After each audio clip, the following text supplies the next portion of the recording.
Welcome to Artmaker Farm. My name is Beth Whitaker, and I have developed Cultivating Creativity program in order to help all of you who are watching to get more close with your own creative core, to your creative ability. And whether or not you believe it, you are creative. You have been born with the ability to put together thoughts and ideas in a way to help you make sense of what's going on in the world. And even as an infant, when you were getting to understand that there are things outside of yourself, you used your creativity to put together an understanding of what's going on. And all the way until this morning, when you chose what to wear, that was a creative process as well. Now, what I want you to believe is that whenever you have a problem that you're going to solve, that you need to solve, you put together creative thoughts in order to do that.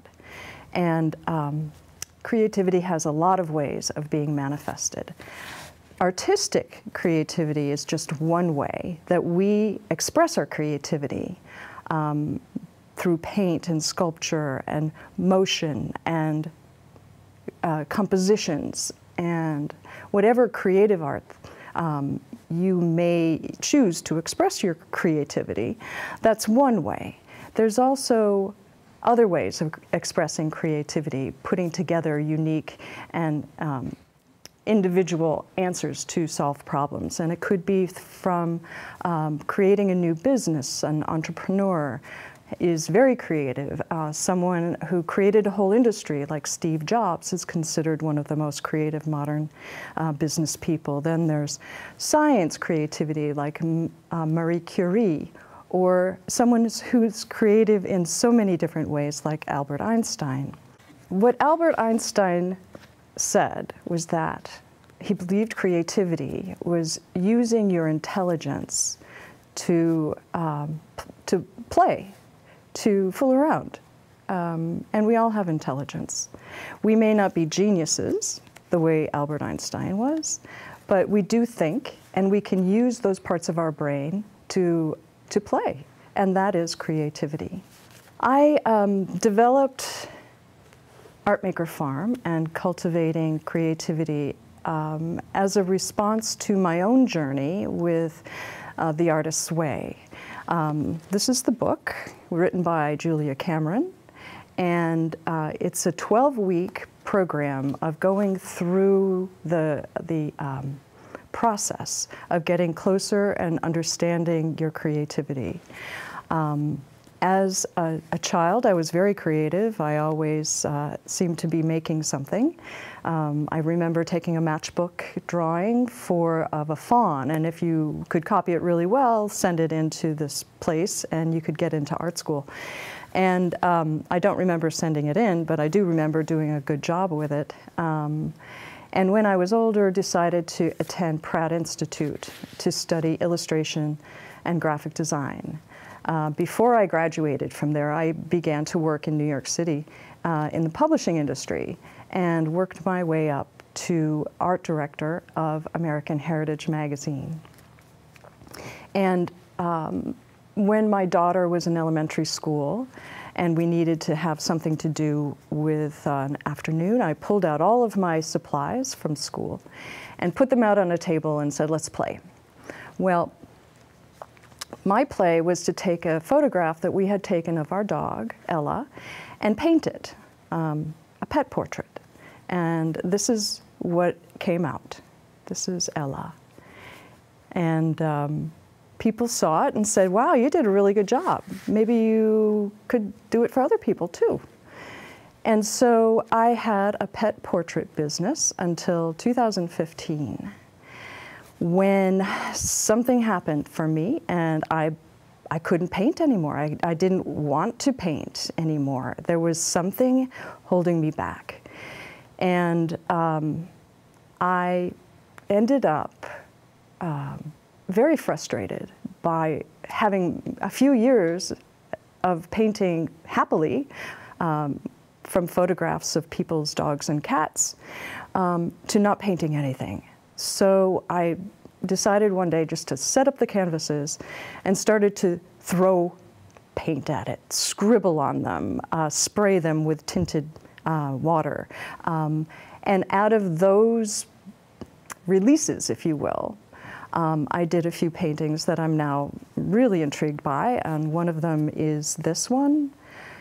It's called The Seed, and you can see, well, the idea came from, I felt really dark and cold and lonely, like a seed, and then at one point I felt like something was happening, and I scribbled on top of it. But you can see the scribbles go horizontally. I wasn't growing up, I was just getting my energy together. So that's what happened after doing all those very realistic dog and cat portraits. And then I did this other one, which was just the background at one point, and everybody liked it, but I didn't. So I painted a picture of, at the time, and still is, my spirit rock, and that's what you see in the left side. But it still didn't feel right for me. And then I had taken a photograph of Buddha and put his face on the rock, and suddenly, for me, it makes sense. It felt good. But the last painting I made during this period is this one.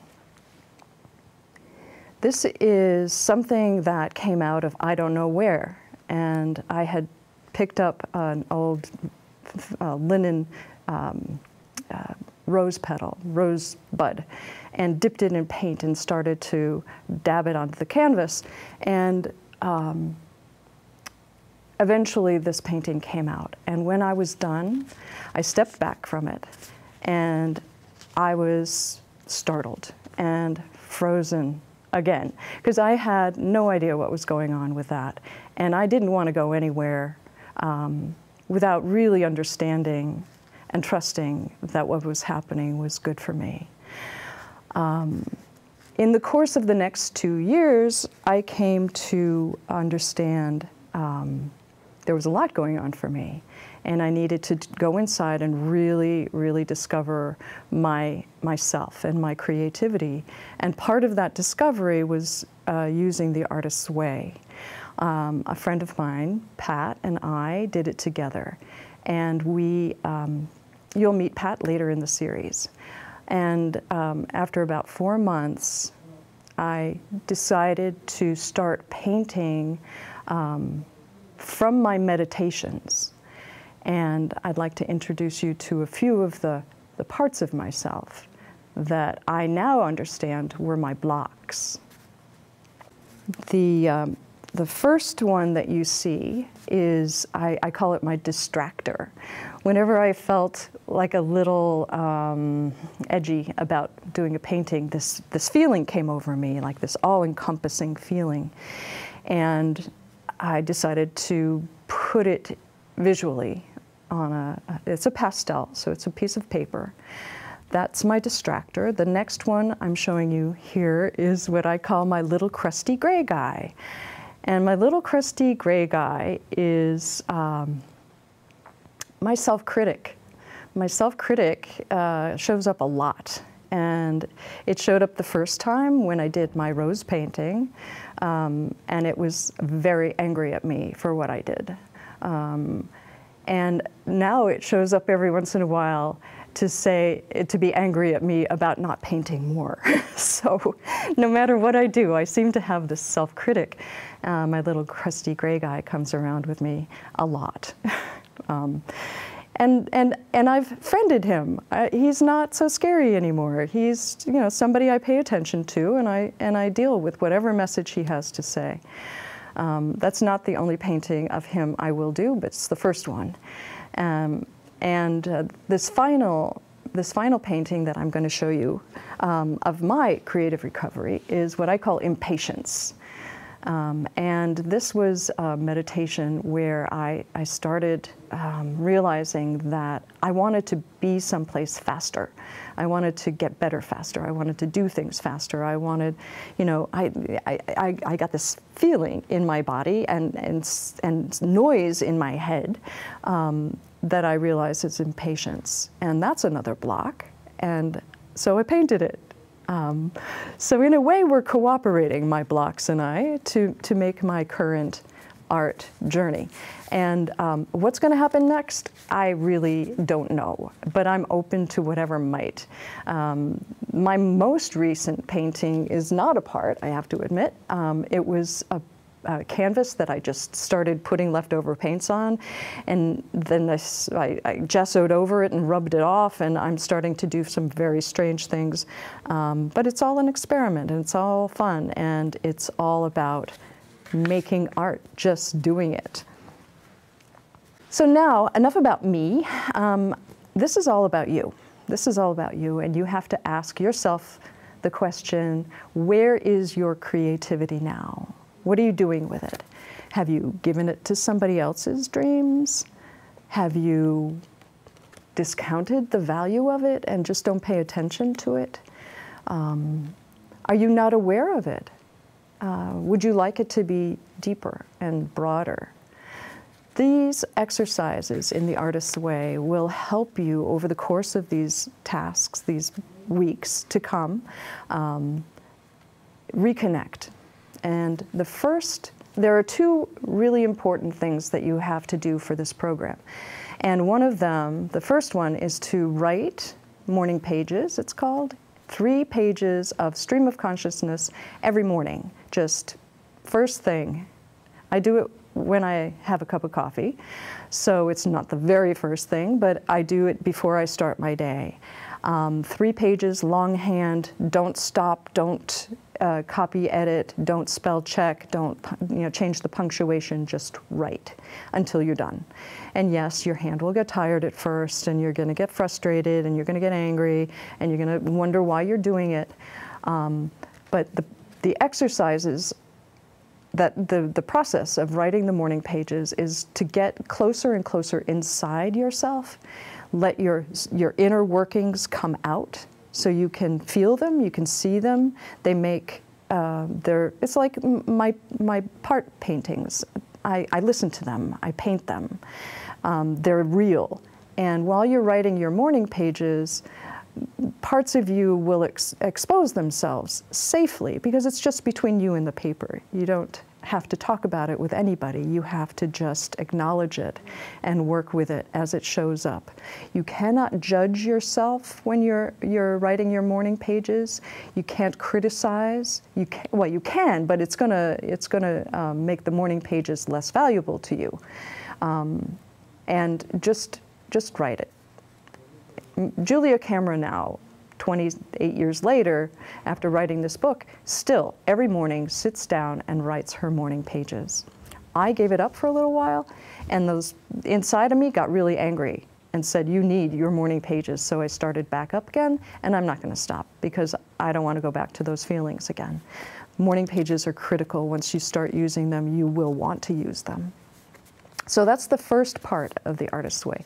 The second part is something called the Artist's Date.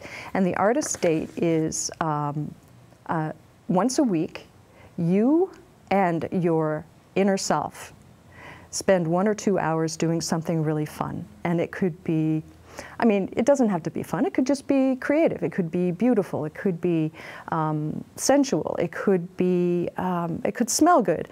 You choose something to do that you enjoy and do it by yourself with a full conviction that what you're doing, you need to pay attention to.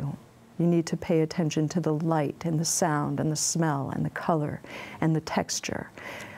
Notice everything when you have an Artist's Date. And now this is once a week for 1 or 2 hours, absolutely alone. Don't take your dog, don't take your child, don't take your partner. It's just you and your inner you having a play date. There is absolutely no reason to believe anything about anything when you're doing the Artist's Way.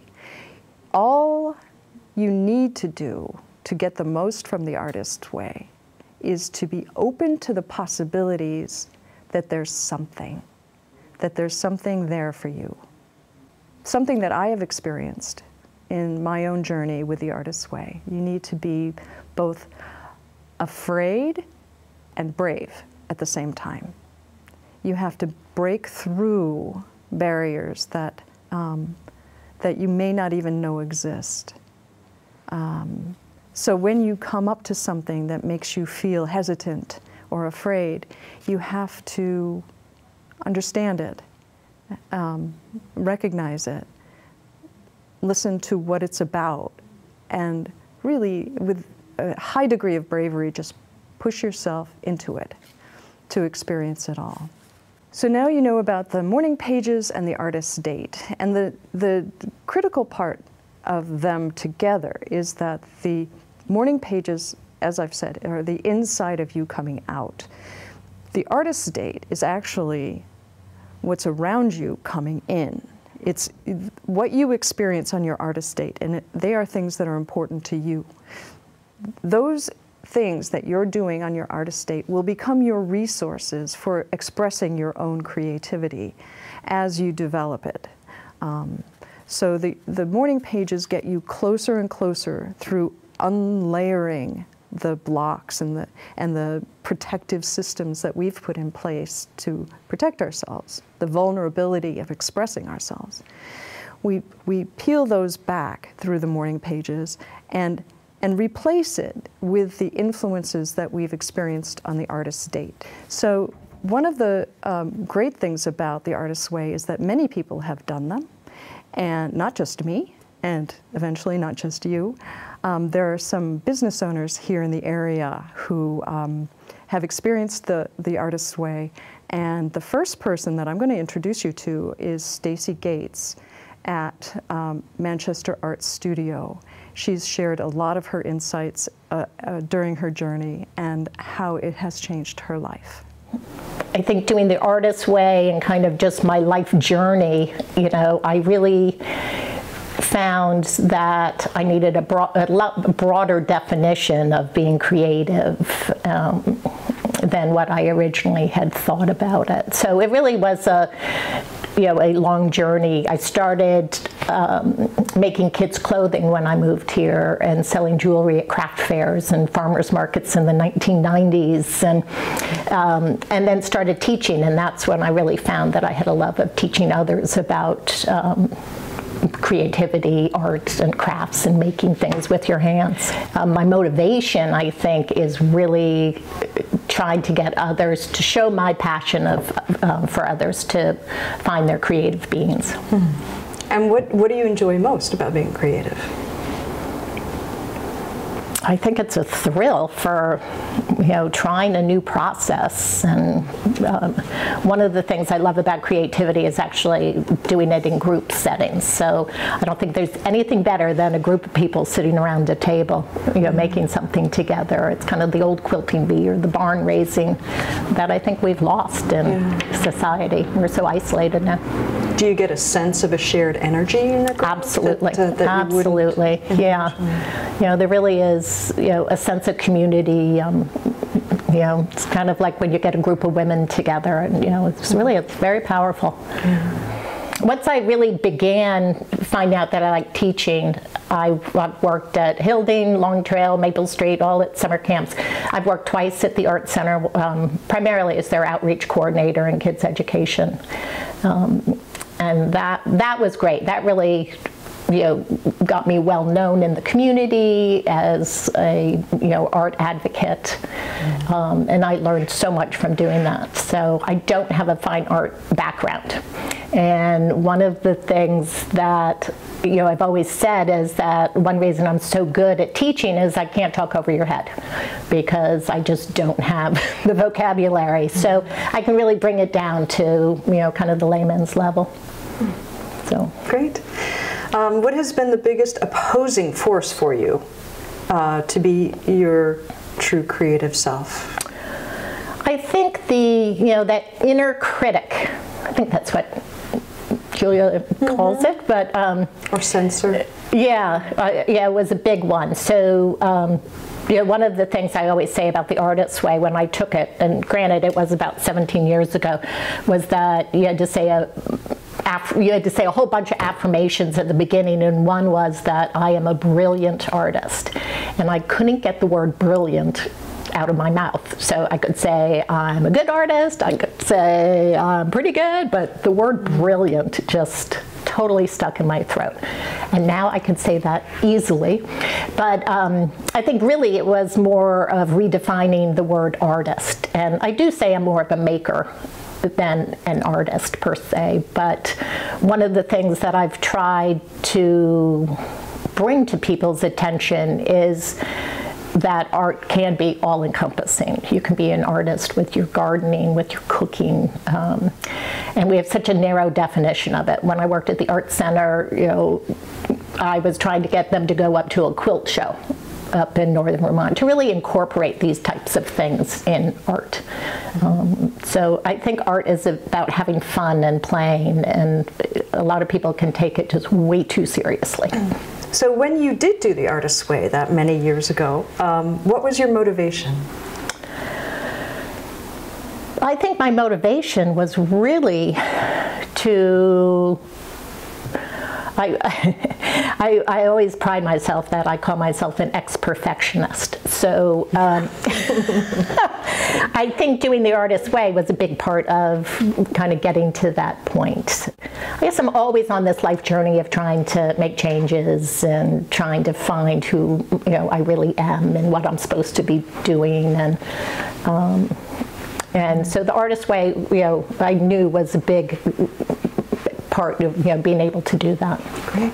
And you did the whole program? Did the whole program. I think we started out with about 10 people and ended up with about 3 people.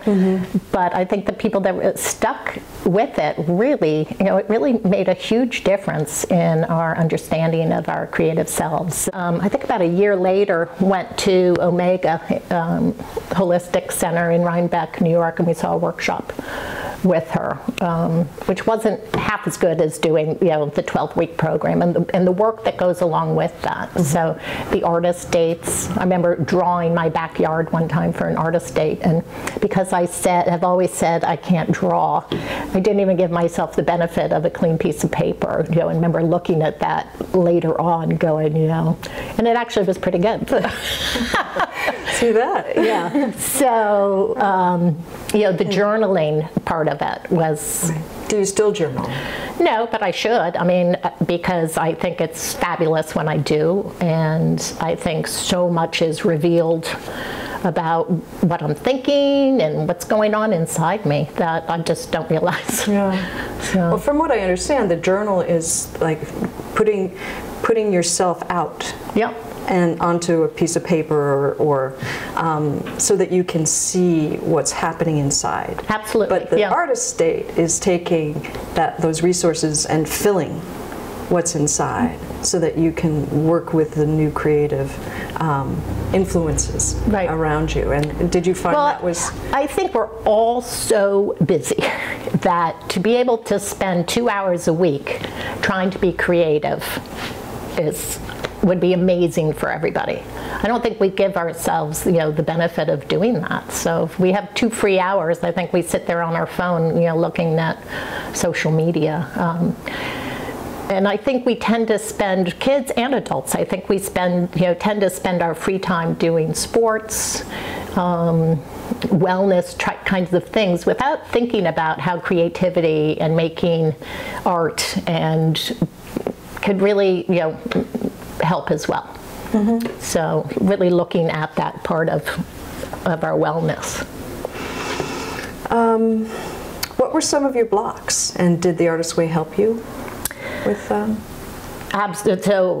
I have so many blocks. Well, you mentioned the self-critic. So yeah, the self-critic, and the perfectionism that